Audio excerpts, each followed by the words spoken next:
Vieux singe, est-ce que c'est fini? Est-ce que c'est foutu? Est-ce que ma reconquête est morte? Je n'ai pas su tenir, j'ai fait trop d'erreurs. Est-ce qu'il me reste une petite chance avec mon ex? Voilà une question que vous êtes énormément à me poser dans les mails ou au téléphone.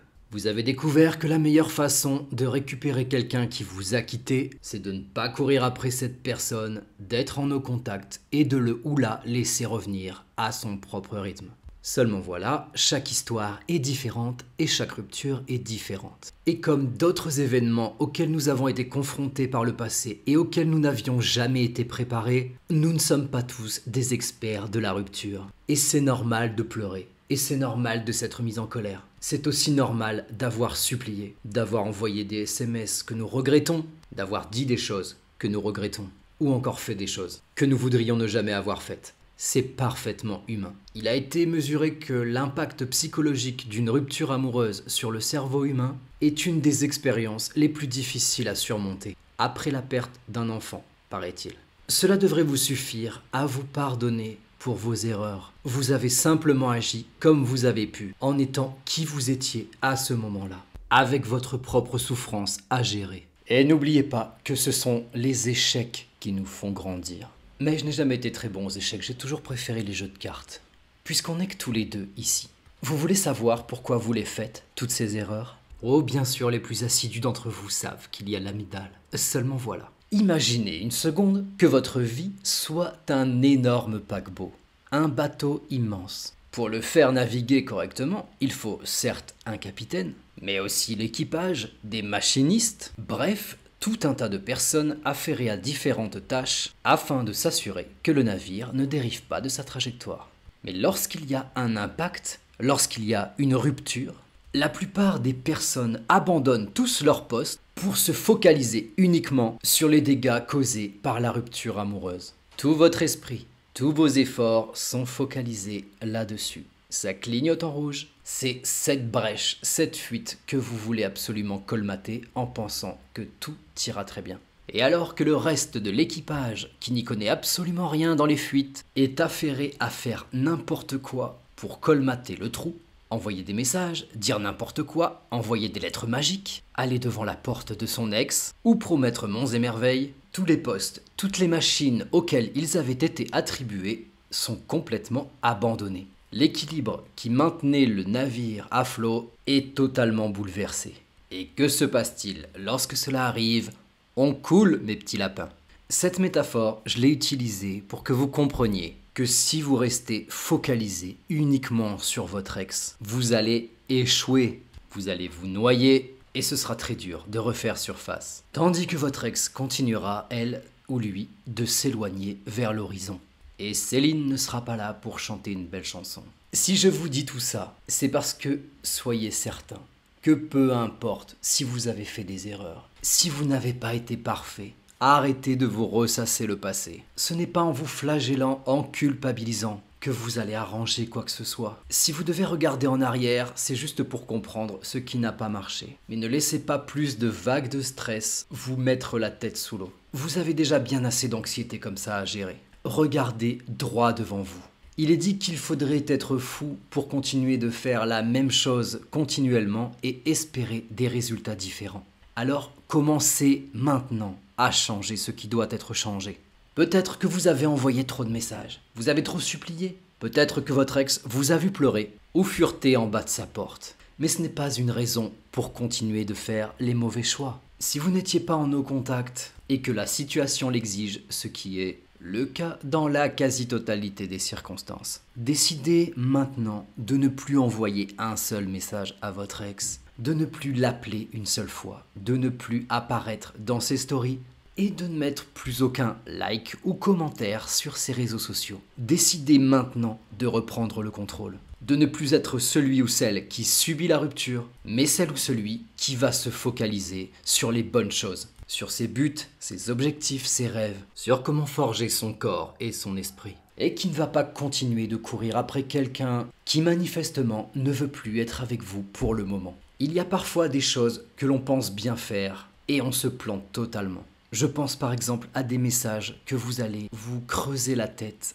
à rédiger et qui n'auront pas l'effet escompté sur votre ex. Des fleurs que vous allez envoyer, de sa famille à laquelle vous allez parler, bref, tout un tas de choses qui vous paraissaient tellement intelligentes sur le moment, mais qui n'a fait qu'empirer votre situation. Et à contrario, il y a certaines actions sur lesquelles vous n'auriez jamais misé, et vous êtes pratiquement toujours stupéfait du résultat lorsqu'il arrive. Combien d'entre vous, quelques semaines, parfois quelques jours après avoir commencé un no contact, me disent « Vieux singe, je n'arrive pas à le croire, j'ai reçu un message ». Alors que j'étais bloqué de partout et qu'il ou elle m'avait dit « On ne se reverra plus jamais ».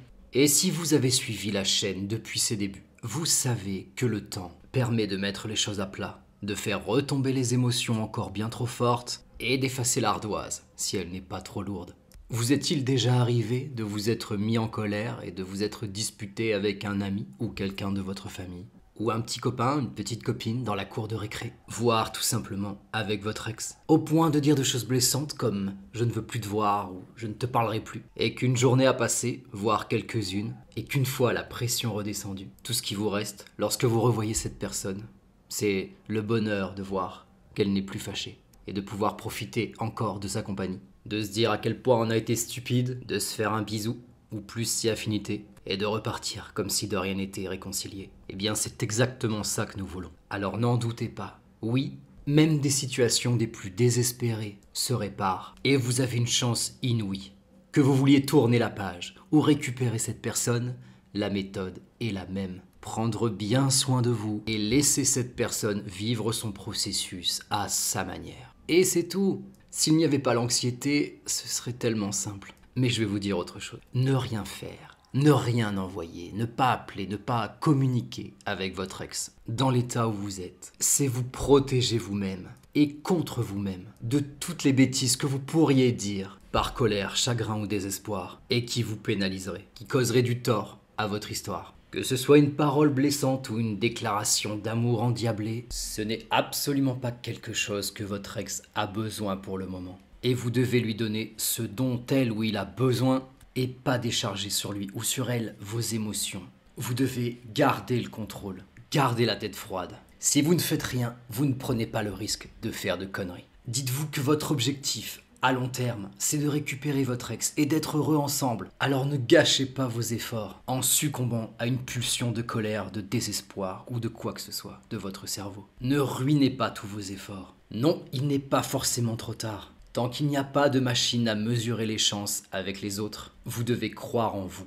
Si je vous disais qu'il y avait une chance sur 100, rien qu'une, que vous et cette personne vous remettiez ensemble, est-ce que vous vous mettriez au travail ? Est-ce que vous vous disciplineriez? Si la réponse est oui, alors bonne nouvelle pour vous. Tant que cette personne est encore sur Terre, oui, vous avez des chances. Et vous pouvez décider de les accroître ou de les réduire. Cela ne dépend que de vous.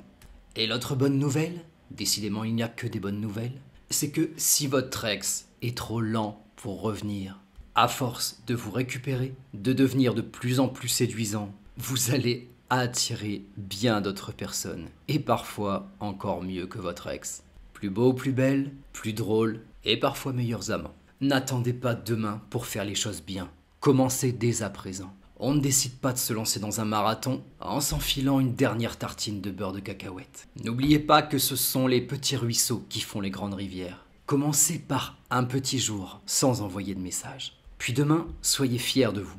Et essayez de tenir un deuxième. Puis enlevez petit à petit la fréquence où vous allez sur les réseaux sociaux pour regarder votre ex. Enlevez votre œil de ses stories. Sortez du buisson et barrez-vous de devant sa maison. Et les jours où c'est dur, dites-vous qu'un vieux singe est avec vous, que vous êtes merveilleux et que vous finirez par avoir la vie que vous méritez. Dans cette histoire, le personnage principal, c'est toujours vous. Ne pensez plus à vos erreurs. Pensez à tout ce que vous allez faire de bien maintenant. Et vous verrez bientôt que le positif attire le positif.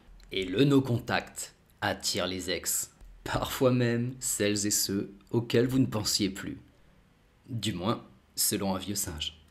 En attendant, si vous souhaitez plus de conseils pour une situation particulière ou un peu de force pendant ce no-contact, vous trouverez comment me contacter sous cette vidéo. Et puisque cela fait longtemps que je ne vous l'ai pas rappelé, souvenez-vous qu'actuellement, vous n'avez pas besoin de votre ex. Et tant que cette personne ne daigne pas vous envoyer un petit message, elle ou il n'a pas sa place dans votre vie, alors ne vous en faites pas, tout ira très bien.